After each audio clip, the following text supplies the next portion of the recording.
very warm welcome to Dr. Marie Angelo, who's a very old colleague, friend of mine. We've been engaged in very similar areas of teaching and research for quite a long time. And Marie has been running an MA in Transpersonal Arts and Practice at the University of Chichester for 12 years, which has been the most wonderful, inspirational MA involving all sorts of imaginal assignments and activities, very creative. And so I thought she was an ideal person to give us a truly imaginal perspective to end the conference. And I think more than anybody I know, Marie has managed to incorporate the cognitive knowledge of the imagination into the academic world. And for that, she deserves all our admiration and appreciation. So thanks, Marie. Thank you.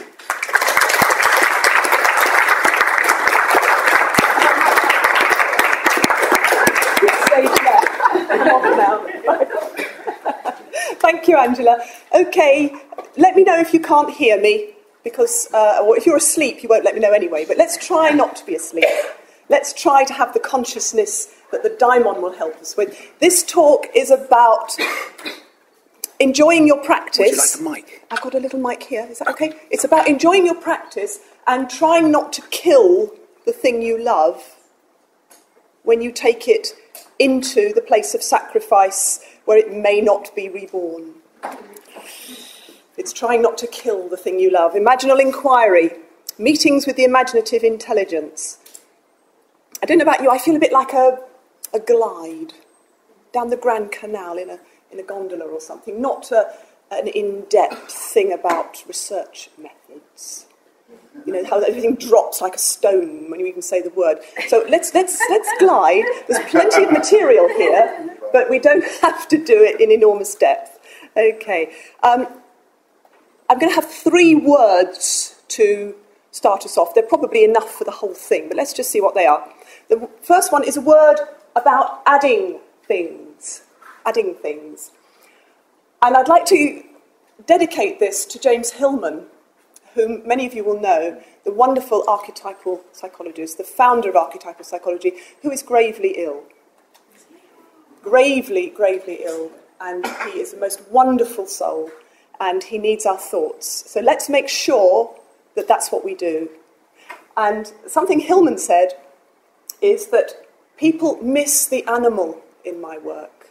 He said this in interviews. He said they have the anima as a marvellous concept, the animus as something argumentative and a bit disputational about things. The Neoplatonists have the anima mundi, but what about the animal? We miss the animal. The animal which is 4-footed perhaps, or whiskered and tailed, and has all sorts of claws and rather interesting behaviours. And another lovely thing, a favourite quote of his from, is that he's talking about philosophy.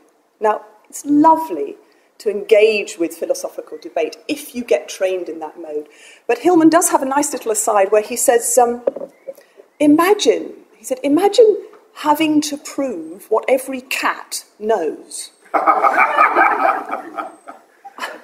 It's a very specialised activity to do that. And I just like to remind myself that my cat, our cats, already know most of these things.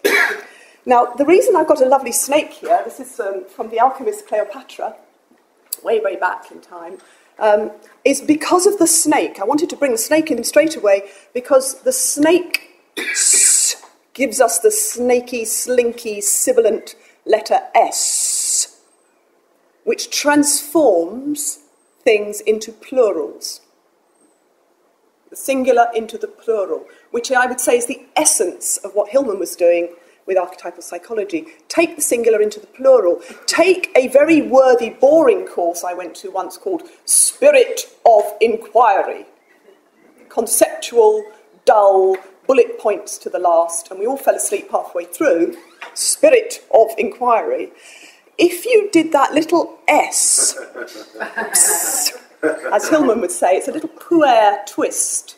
It brings the mercurial sparkle into things. You get spirits of inquiry. And I'd like to suggest that a course on spirits of inquiry is much more interesting. It gives us that middle mediating ground. It gives us all the enchantment. It gives us the sparkle, what the alchemists call the fish's eyes gleaming underwater. Little hints. Sometimes on my course we call them hoopoe moments. If you know your Rumi poetry, the hoopoe who sings. Because I've got there, as well as snakes, I wanted to remind myself to mention ants. I think it's very important that one should always mention ants early on. Going Bugs is an important paper that Hillman wrote as well. Rumi's poetry, he says, and this is really another point about imaginal inquiry, the key to it. He says, I'm like the ant who got into the granary, ludicrously happy, lugging out one grain. Isn't that gorgeous? I'm like the ant who got into the granary, ludicrously happy, lugging out one grain. That's all we can ever achieve. And that's okay, because we're ants, and that's as much as we can carry. Isn't that, it's beautiful. It lifts the burden of trying to know and do everything. Okay, so let's have it with the ants. And there's another word, as well as adding things. And by the way, that lovely expression on that snake's face. Don't you think that's gorgeous? I'd like to remember that. Here's another word. Apprenticeship. Now, an apprenticeship, it means we're in the domain of the craft guilds.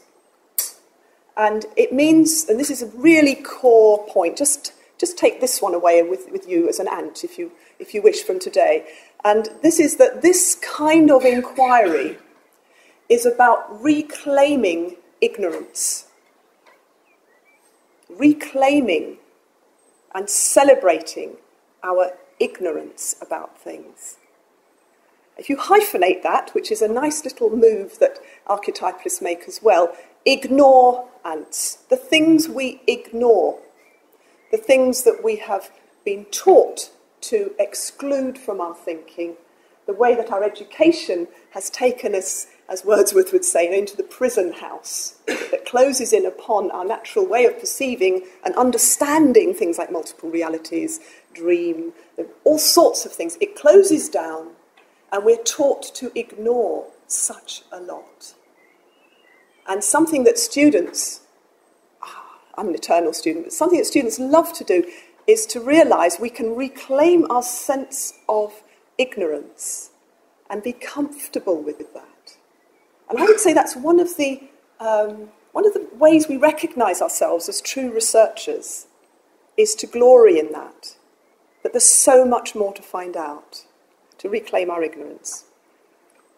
So the apprenticeship means that we are entered apprentices, then journeymen, then we approach mastery, and then we begin again. Hence this fabulous Ouroboros. You know, the Ouroboros is one of the most ancient symbols. This is the path of the sun around the heavens, as well as the coiling of your intestines. It's all sorts of marvellous transformative things. Now, what I've done there is simply state 5 little things to do with steps in an apprenticeship. Quite often in my teaching, I've actually made 7 steps because they want it to be 7. And sometimes there's 3 or 4. There's 5 at the moment here. 5 steps of unfolding an apprenticeship. And I'm just going to name them quickly. I don't want to go into the details because that would tempt me into trying to give you a semester's course on reimagining research in half an hour, which would be an insult to the course and you. So let's just name things, these sorts of things. The first, when I call it a map, it's a way of actually being invited by an image, a teaching image, an image that contains a great deal, which is going to help us to reimagine philosophical principles of research, things which are usually quite abstract and difficult. We're going to, for example, take the conventional position of research, which we will honour, on the rationale that it is state-specific for modernism. And it's sound within its own frame, but it's unsuited to transpersonal or transformative experience, unless it's relativized and contained within a larger imaginative vision. So I'm sure you don't want too much of that kind of talk, but you can hear that that's a framing which we need to do to honour the research tradition that exists at the moment in the academy, but at the same time to relativize it in a larger frame. The moves that we make, I call the necessary angel, if you know Wallace Stevens. He says, I'm the necessary angel of earth. And he talks about the man's landlocked set, how we need to turn from that, be released from the landlocked set. And this is the release of our imaginings. And this happens, this I think is where there's a very particular contribution from psychology. I've got more to say about psychology another time. But what psychology can help us do is understand relationship. And that relationships don't happen immediately, instantaneously and fully, but they are multiple and various, and the image, the idea, the something that comes in one moment or at the cocktail party is not necessarily your intimate lover. It may be a disaster if you go too fast. That there's all kinds of qualities of relationship, and that the necessary angel is helping us to make a move psychologically in ourselves towards what we want to study. The self becomes the instrument of research, and we then learn how to cultivate ourselves as good instruments, and that's through cultivating qualities of relationship. The meetings, as things are unfolding, we've got some ideas, we have some idea of our own psychological movements. The imaginal disciplines, the disciplines of the imaginal, Kathleen Rain introduced that term to us, the disciplines of the imaginal that we enter in the work with mythic imaginal guides, but we enter different disciplines of meditation, contemplation, ritual, talisman making, activities, which each have their own specific demands, and they will teach us. The substance itself teaches us, in the same way that the potter is taught by the clay how to shape the pot. The potter has to listen to the clay through the hands, for the pot tells you how to shape it. The disciplines tell us how to engage with them. So this leads on to makings. We have to stick to our craft as practitioners, and as we do that, we find there are more and more things we can helpfully add. This is correspondences and concordances. Antoine Fèvre from the Sorbonne gave us some very interesting categories of the characteristics of esotericism as a form of thought, of which correspondence and concordance would be two very particular ones. I think correspondences he emphasises more than anything. So it opens out to an encyclopedic vision, not a heap of broken images, as the poet would lament of modernism, but correspondences which are organically and intimately connected, but not instantly necessarily. So there's an apprenticeship model here, steps round the Ouroboros, which complete with us eating our tail, digesting our story, so we can start again. And here's my third word. It's a new word I made up. Autohierography.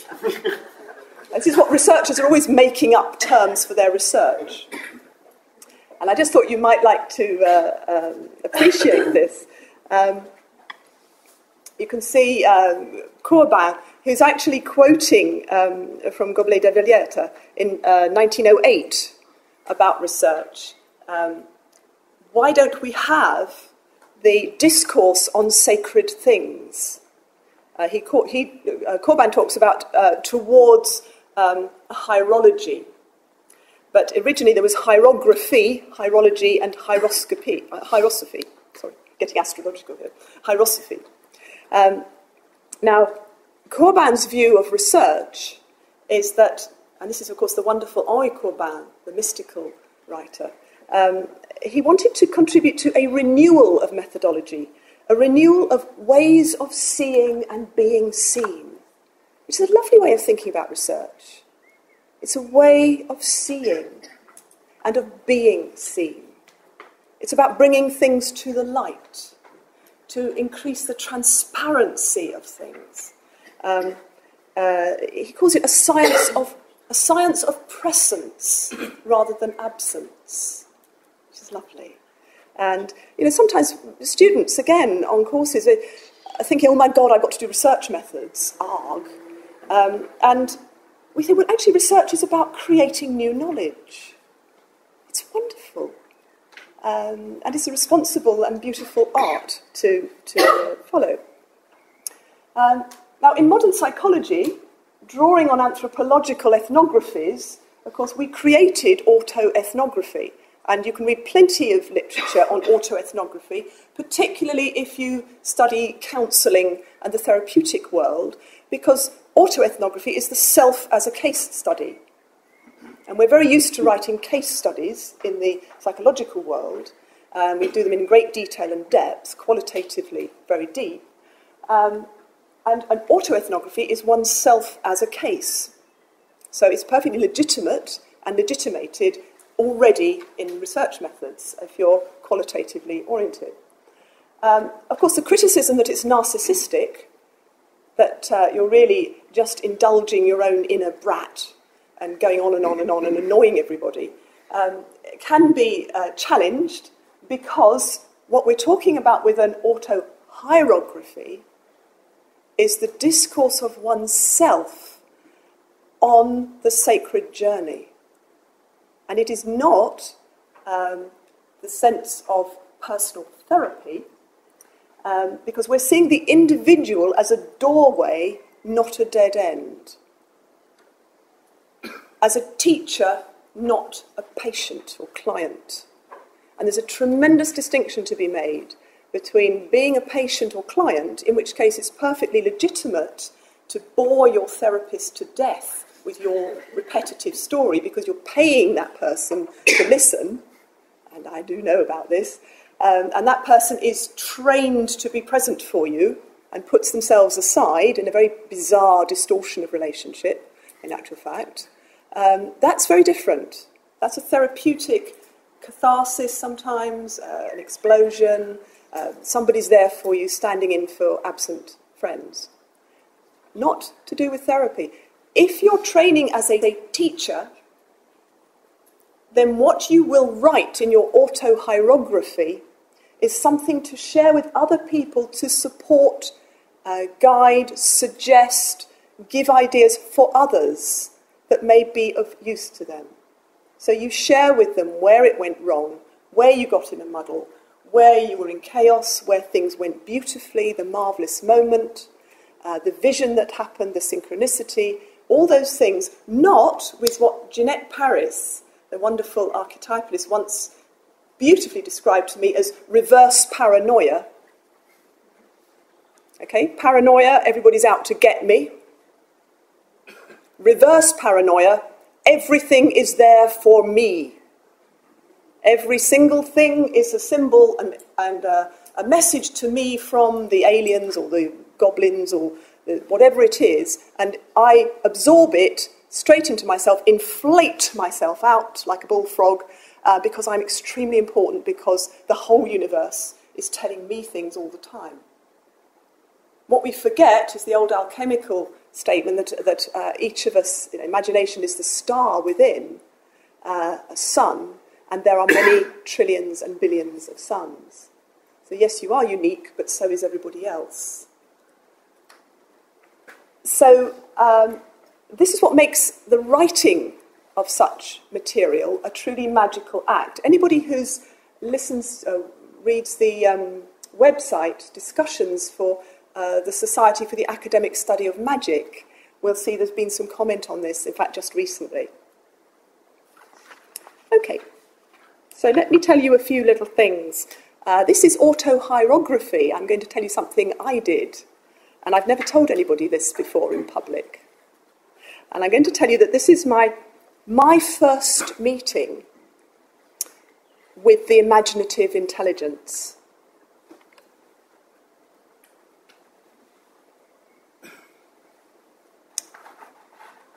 I'm calling this reanimating. And many of you will know this tarot image of death, which is also described as birth when people are making explorations of it. And in my magical journal, and I looked this up, this is 40 years ago, I was trying to do the mystical exercises which would enable me to enter this image, or images of this kind, and engage with them directly in their own right as beings. And I couldn't do it. And I had these sort of instructions on how to meditate, and I would have this image, and I was trying to relax and breathe and do things which would prepare me and get there. And I couldn't make it happen. It was like trying to wiggle my ears. I simply couldn't do it, and I was determined to do it, and I went on practicing, and in the end it worked, and I acquired the discipline of doing it. And what happened was that in a sense the world opened, and there was a very powerful experience of encounter, very direct, completely authentic, and it altered everything. And of course I wouldn't dream of reading it out to you, but I have it in my journals. And I still feel quite shy about mentioning it, because we do feel shy, don't we, about intimate things, things which are special, where the atmosphere changes, something that shouldn't be overexposed in any way. Now, what that was doing was introducing me to the daimon as a person, a personage.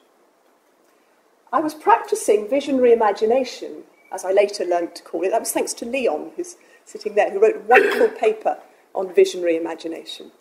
And it was part of the Western mystery tradition, which I followed all the way through in the particular esoteric school I was studying in, the Western mystery tradition, and I followed. It took me 7 years. It wasn't meant to take 7 years. It took me 7 years to do this extremely detailed and complex piece of work all the way through.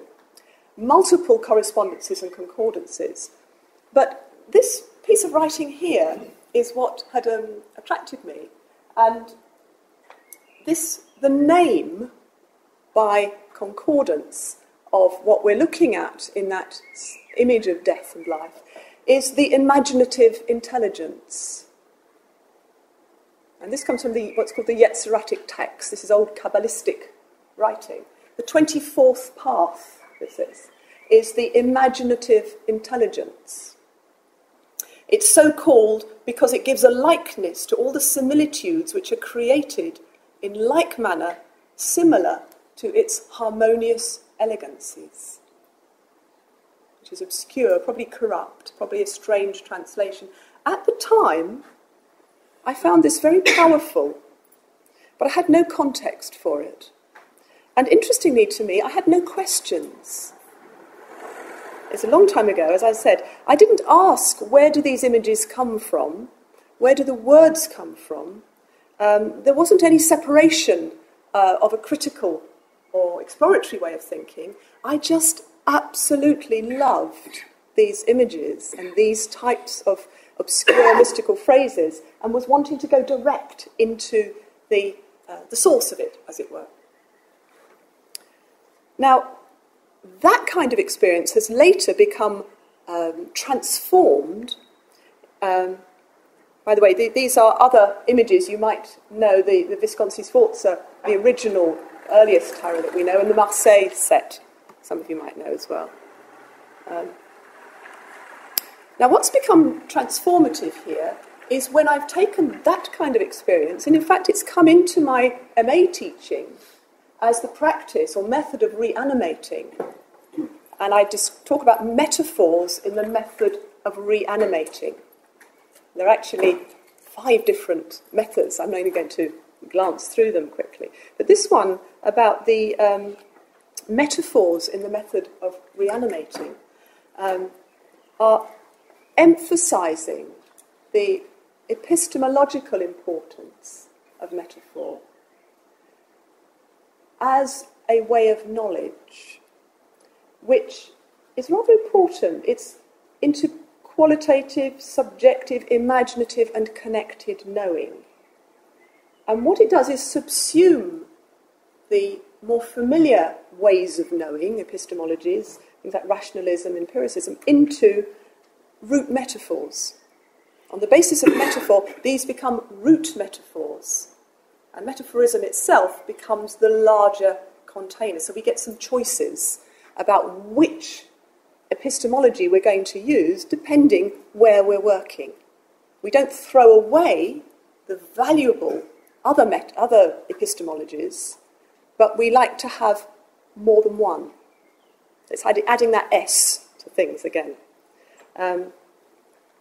So what needs to happen in the psychological move, we talk about making a working alliance with our necessary angel in the form of the pilgrim fool. Here's an image who came into the work earlier on. And of course, for those of you who know the tarot, also has all kinds of tarot images as well. And a working alliance is the name that psychologists would give in counselling and psychotherapy to the very fundamental thing that needs to happen when you start to form a relationship, which is you need, as it were, a kind of magic circle. You need the two of you to agree to work together through the ups and downs, to have a commitment to give it a go, to enter into relationship and work at it a bit. It's like having a kind of experimental entry into a worldview and to try it out in good faith, rather than to stay outside just being critical about it. But having a working alliance with something is the beginning of cultivating a kind of relationship with it. It's a lot one could say about that, but it means that we can talk about this mode of autohierography as a kind of participant observation, because we're going to participate within a worldview, we're going to observe, and we're going to talk about first-person empiricism, we're talking about ourselves, our own experiences, we're going to cultivate imaginative language, that's going to be so important.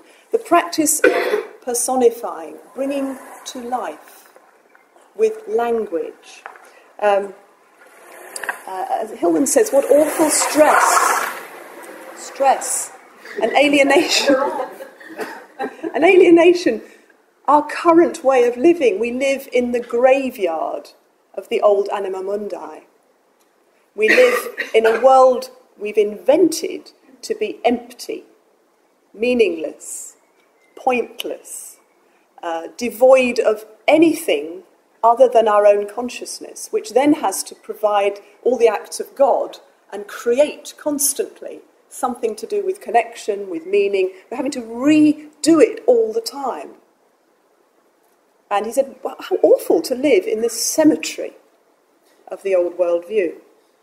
And this way of reanimating, I would say, is the core of imaginal inquiry, is to practice bringing the world back to life through your use of language. David Abrams would be the one to look at on that as well, if you know his fabulous work. Through your use of language to personify. We all do it as children, and it's become described as what happens with children, idiots, arty people, comics. Everybody knows John Cleese lashing his car and shouting at it, "Come on, you bastard car," like that. The idea that things are animate, the idea that everything has a face, everything has a voice. practicing what it's like if you behave as if that's true. Means you're entering that worldview and seeing what happens.